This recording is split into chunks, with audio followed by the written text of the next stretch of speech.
धनुर्धर अर्जुन और भगवान श्री कृष्ण जो कभी साथ मिलकर महाभारत का युद्ध लड़े थे, एक दूसरे के खिलाफ आमने सामने खड़े हुए थे। क्यों? सुदर्शन चक्र और पाशुपातास्त्र के टकराने से पहले क्या कोई इस महायुद्ध को रोक पाएगा? धर्म, वचन और शरणागत की रक्षा के बीच फंसी ये जो रोमांचक कथा है, इसमें प्रेम और भक्ति का ऐसा मोड़ आता है जो सब कुछ बदल देता है। युद्ध के बाद की एक कथा है जिसमें भगवान श्री कृष्ण और अर्जुन के बीच में महायुद्ध हुआ था। इसका आरंभ हुआ महर्षि गालव के क्रोध से।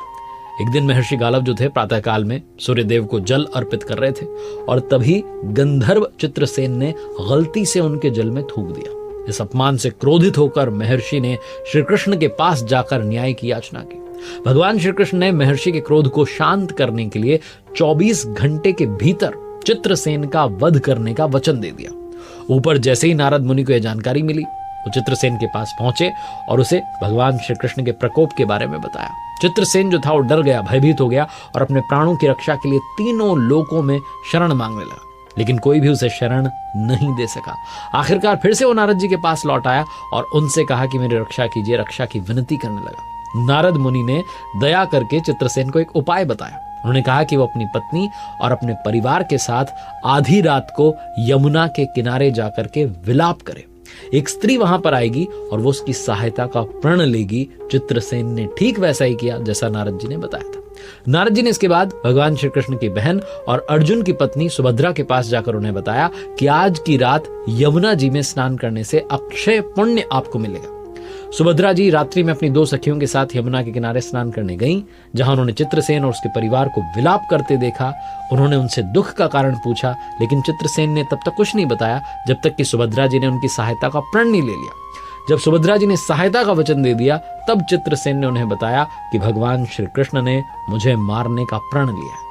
ये सुनकर के सुभद्रा जी धर्म संकट में पड़ गईं। वो चित्रसेन को अपने साथ महल ले गईं और अपने पति अर्जुन को पूरी बात बताई। अर्जुन ने तुरंत चित्रसेन को अपनी शरण में लेने का निर्णय लिया और कहा कि अब वो उनकी रक्षा करेंगे, चाहे कुछ भी हो जाए। उधर नारद मुनि जो थे, उन्होंने भगवान श्री कृष्ण को अर्जुन द्वारा चित्रसेन को शरण देने की बात बताई। इस पर भगवान श्री कृष्ण ने अर्जुन को समझाने के लिए कहा, लेकिन अर्जुन ने शरणागत की रक्षा करने के जो अपना कर्तव्य था उस पर अडिग रहने का डिसीजन लिया, निर्णय लिया। इससे स्थिति और जो है विकट हो गई, क्योंकि अर्जुन ने भगवान श्री कृष्ण के खिलाफ जाने का फैसला लिया। युद्ध की तैयारी होने लगी और आखिरकार युद्ध भूमि में भगवान श्री कृष्ण और उनके जो मित्र थे, सखा थे, धनुर्धर अर्जुन, वो आमने सामने आ गए। इस महायुद्ध में भगवान श्री कृष्ण ने अपना सुदर्शन चक्र चलाया तो अर्जुन ने पाशुपतास्त्र का जो है प्रयोग किया। पाशुपतास्त्र जो था वो अर्जुन को शिवजी की तपस्या से प्राप्त हुआ था, भगवान महादेव जी की, जबकि सुदर्शन चक्र जो था वो भगवान श्री कृष्ण जी का प्रमुख अस्त्र था। इन दोनों अस्त्रों का सामना देख करके प्रलय की संभावना प्रकट हो गई। तभी भगवान महादेव जी, भगवान शिव जी वहां प्रकट हुए और दोनों अस्त्रों के विनाशकारी प्रभाव को रोक दिया। भगवान शिव जी ने श्री कृष्ण जी से कहा कि वो भक्तों के रक्षक हैं और अपने भक्तों की रक्षा के लिए कई बार अपनी प्रतिज्ञाओं का त्याग कर चुके हैं। भगवान शिव जी के कहने पर भगवान श्री कृष्ण जी ने युद्ध को विराम दे दिया और अपने सखा, अपने मित्र अर्जुन को गले लगा लिया। महर्षि गालव, जो कि इस पूरी घटना के कारण क्रोधित थे, उन्होंने अपने तपोबल से चित्रसेन, भगवान श्री कृष्ण, अर्जुन और सुभद्रा जी को भस्म करने के लिए जल उठाया। लेकिन जैसे उन्होंने जल उठाया, सुभद्रा जी ने कहा कि यदि भगवान श्री कृष्ण के प्रति मेरी भक्ति और अर्जुन के प्रति मेरा प्रेम सत्य है तो ये जल महर्षि के हाथ से पृथ्वी पर नहीं गिरेगा। और ऐसा ही हुआ, वो जो जल था वो पृथ्वी पर नहीं गिरा।